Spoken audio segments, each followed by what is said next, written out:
শুধু জৈব যৌগে ৩ ধরনের সংকরায়ন ঘটে এটা জানলেই হবে। প্রথমে হলো যদি কার্বন কার্বনের মধ্যে কি থাকে?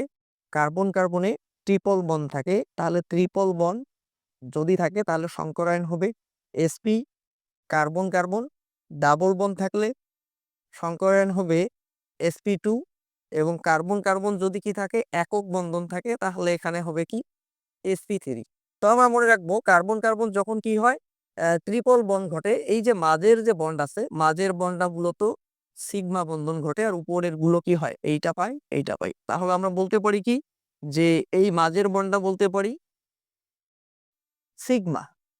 তাহলে একটা ট্রিপল বন্ড অর্থাৎ sp সংকরায়ন যেখানে ঘটে এখানে পাই বন্ধন থাকে আমাদের 2টি পাই এবং একটা থাকে কি সিগমা।